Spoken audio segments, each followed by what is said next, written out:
Hi everyone, welcome to another Arteza review. You may remember I did a review on their brush pens and colored pencils in the past.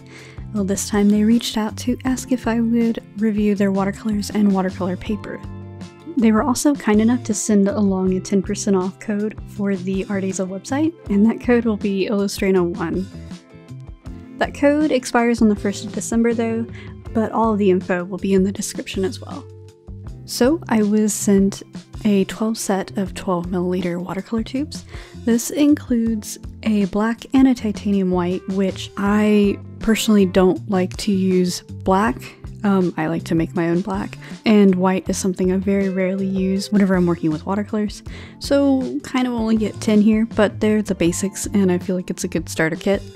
So right off the bat, you see that there are some labels on the tubes, and the symbols on them I assume mention their light fastness and pigments, but to be honest with y'all, I may work in watercolors a lot, but I am not versed in what is what whenever it comes to the technical bits, so I'm not even going to act like I know what they're trying to specify here, especially since there is no cards or anything included in the box that tell you what they mean.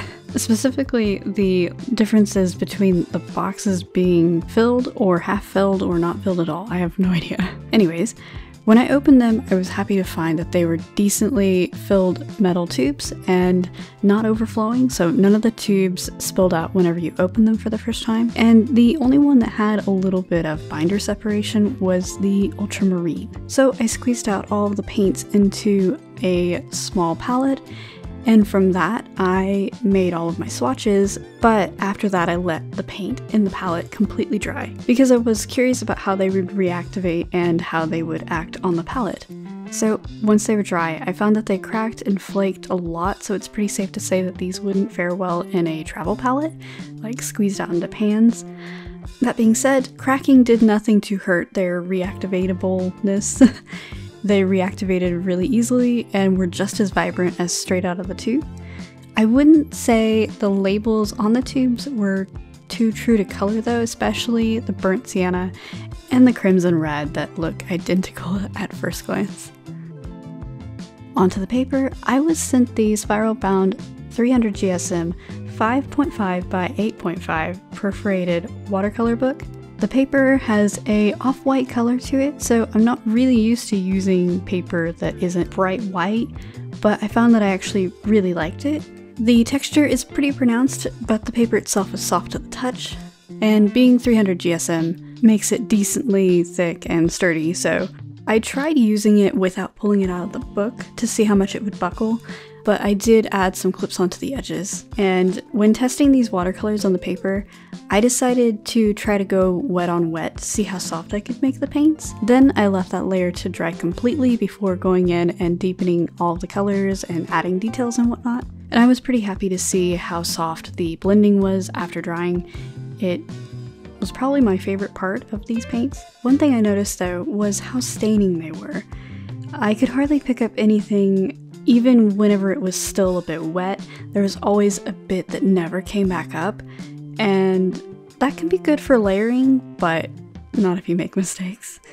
Something I knew about the paper from a previous attempt of using it was its inability to be scrubbed at, which made picking up staining paints impossible.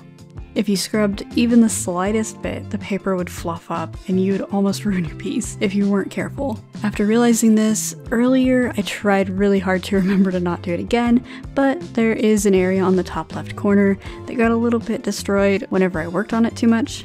So while the paper isn't bad, maybe it's a bit hard to work with at first, and you would have to learn its quirks.